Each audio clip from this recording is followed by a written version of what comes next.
Bom dia, boa tarde, boa noite, amados amigos e seguidores. Eu hoje vou passar para vocês a ideia da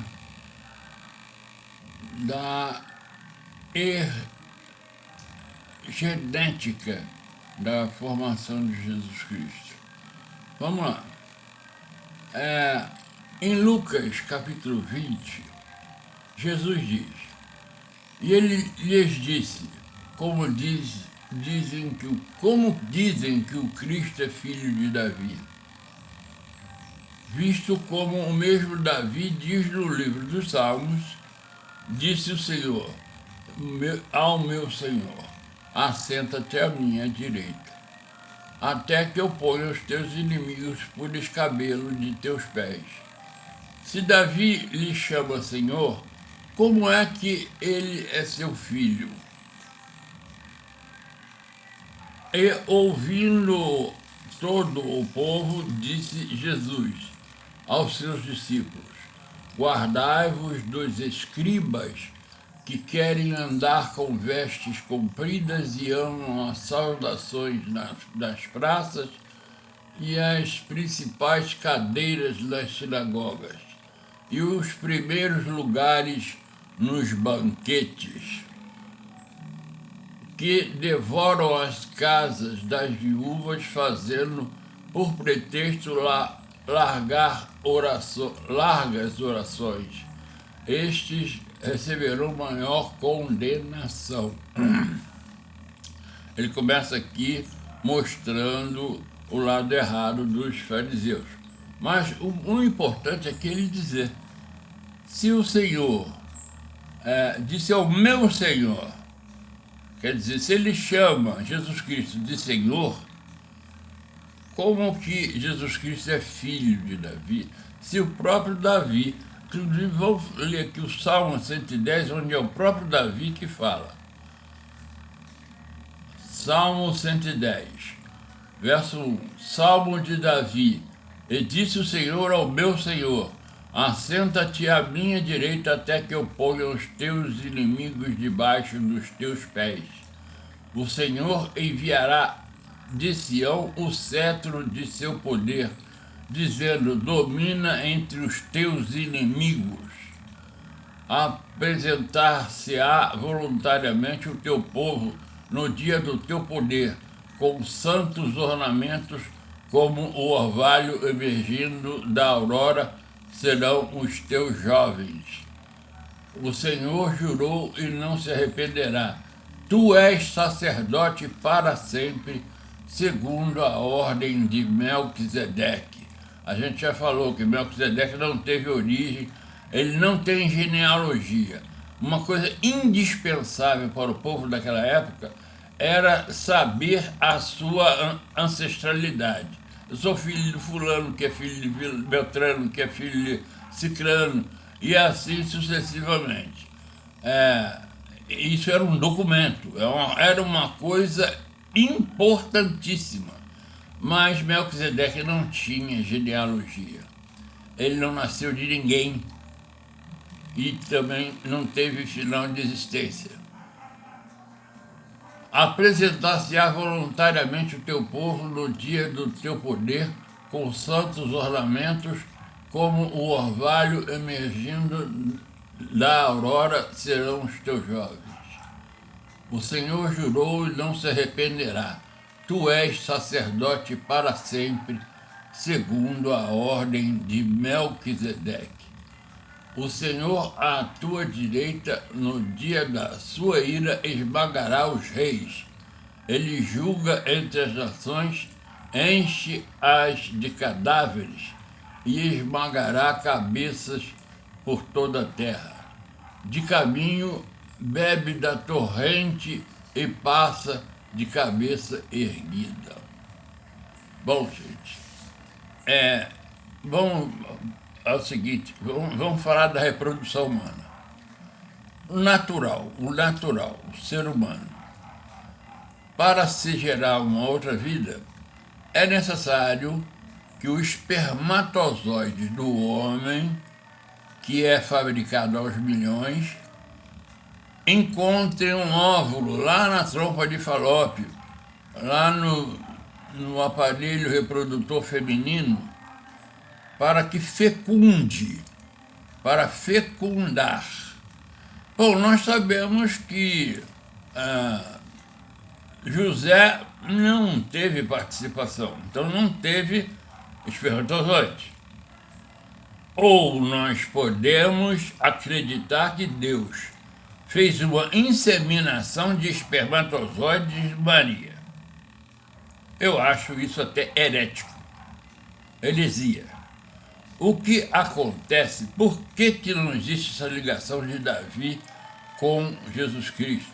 Porque eles não têm ligação genética. Deus criou a célula ovo completa. Ele pulou o processo da fecundação e foi direto ao ser. Então, geneticamente, Jesus Cristo não é similar a ninguém, a nenhuma outra pessoa. A genética de Jesus Cristo foi Deus que estabeleceu. Ele foi criado com as características necessárias para viver a vida que ele teria que viver, que não ia ser fácil. Então, ele foi separado e não teve participação genética de ninguém. Ninguém. Jesus Cristo é o único que o será para sempre. Agora, eu vou continuar com Hebreus. Eu acho que Hebreus é muito importante para nosso entendimento. Em Hebreus capítulo 6, porque Deus não é injusto para ficar esquecido do vosso trabalho e do amor que evidenciaste para com o seu nome, pois servistes e ainda servis aos santos. Desejamos, porém, que continue cada um de vós mostrando até ao fim a mesma diligência para a plena certeza da esperança, para que não vos torneis indolentes, mas imitadores daqueles que pela fé e pela longanimidade herdam as promessas. Pois quando Deus fez a promessa a Abraão, visto que não tinha ninguém superior por ele a quem jurar, jurou por si mesmo, dizendo: certamente te abençoarei e te multiplicarei. E assim, depois de esperar com paciência, obteve Abraão a promessa, pois os homens juram pelo que lhes é superior, e o juramento, servindo de garantia para eles, é o fim de toda contenda.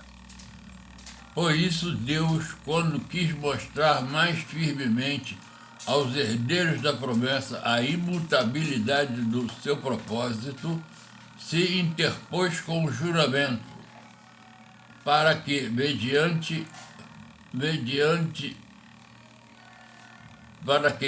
suas coisas imutáveis, nas quais é impossível que Deus minta, Deus não mente, forte alento tenhamos nós que já corremos para o refúgio, a fim de lançar mão da esperança proposta, a qual temos por âncora da alma, segura e firme, o que penetra além do véu. Bom, fazer um resumo. Desde o tabernáculo até o templo, eles eram divididos em várias dependências. Existia o pátio, existia o átrio, existia o santo lugar só, e dentro do véu existia o santíssimo lugar, aonde só entrava uma vez por ano o sumo sacerdote. Ninguém mais podia entrar. Só o sumo sacerdote uma vez por ano na festa do Yom Kippur, onde os pecados do povo são revistos. Para que, mediante duas coisas imutáveis, nas quais é impossível que Deus minta, forte alento tenhamos nós, que já corremos para o refúgio, a fim de lançar mão da esperança proposta, a qual temos por âncora da alma, segura e firme, e que penetra além do véu, o véu do Santíssimo Lugar, ou o Santo dos Santos, também pode chamar de Santos dos Santos. Inclusive, a Fernanda Brum tem uma música muito bonita, inclusive eu acho que eu vou colocar no grupo, no nosso grupo do WhatsApp, eu vou colocar essa música de novo, porque eu já coloquei uma vez. Onde Jesus, como precursor, entrou por nós, tendo se tornado sumo sacerdote para sempre, segundo a ordem de Melquisedeque. Então, vejam bem,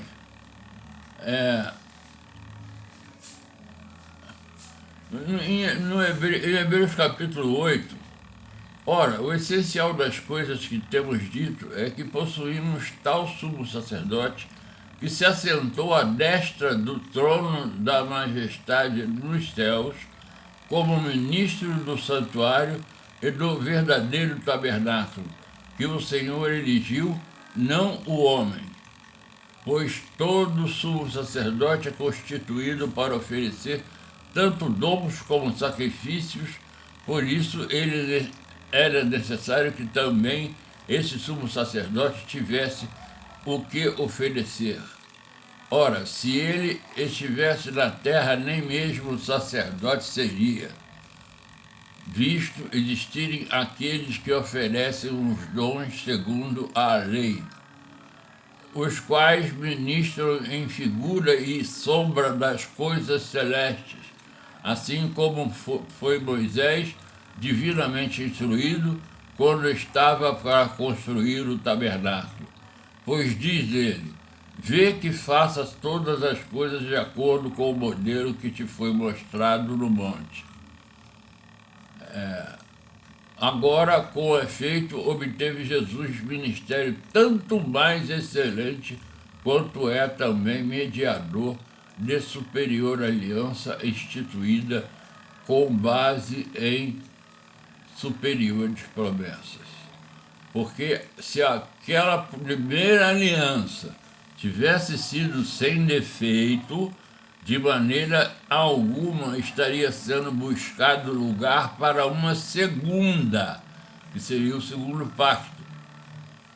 E, de fato, repreendendo-os, diz: eis, aí vem dias, diz o Senhor, e firmarei nova aliança com a casa de Israel e com a casa de Judá, não segundo a aliança que fiz com seus pais, no dia em que os tomei pela mão para os conduzir até fora da terra do Egito, pois eles não continuaram a minha aliança e não atentei para eles, diz o Senhor. Porque essa é a aliança que firmarei com a casa de Israel. Depois daqueles dias, diz o Senhor, na sua mente imprimirei as minhas leis, também sobre o seu coração as inscreverei, e eu serei o seu Deus e eles serão o meu povo. E não ensinará jamais cada um ao seu próximo, nem cada um ao seu irmão, dizendo: conhece o Senhor, porque todos me conhecerão, desde o menor deles até o maior. Pois para com as suas iniquidades usarei de misericórdia, e dos teus pecados jamais me lembrarei. Quando ele diz nova, torna antiquada a primeira. Ora, aquilo que se torna antiquado e envelhecido está prestes a desaparecer.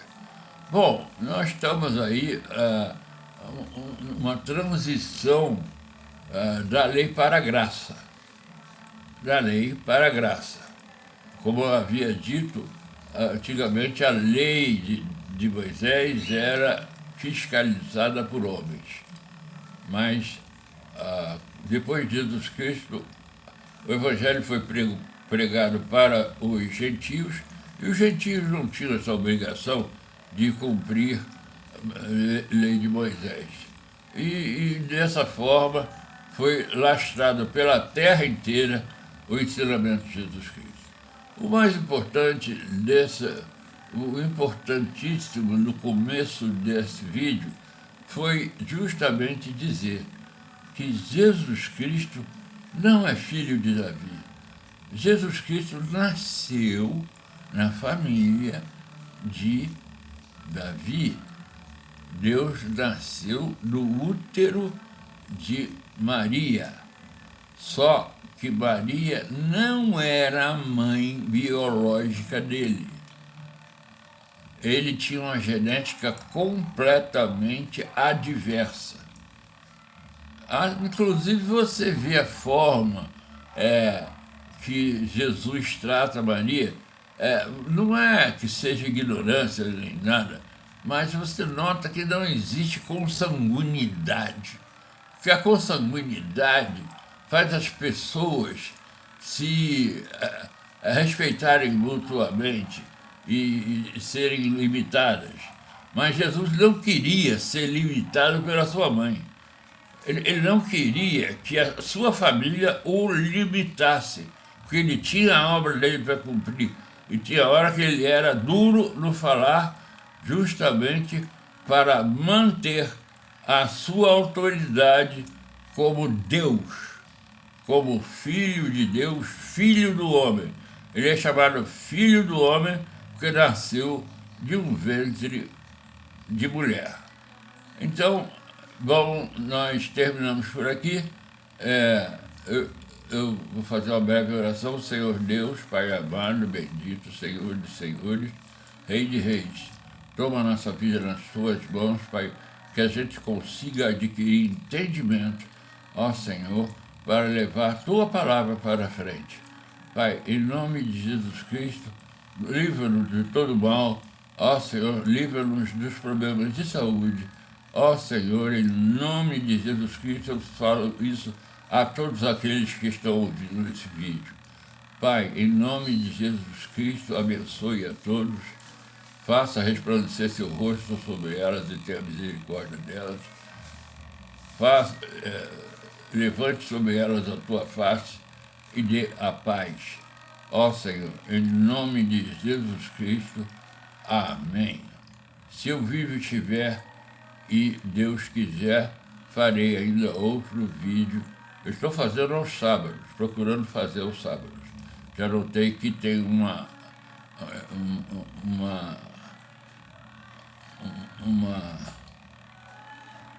visualização maior. É isso aí. Até a próxima.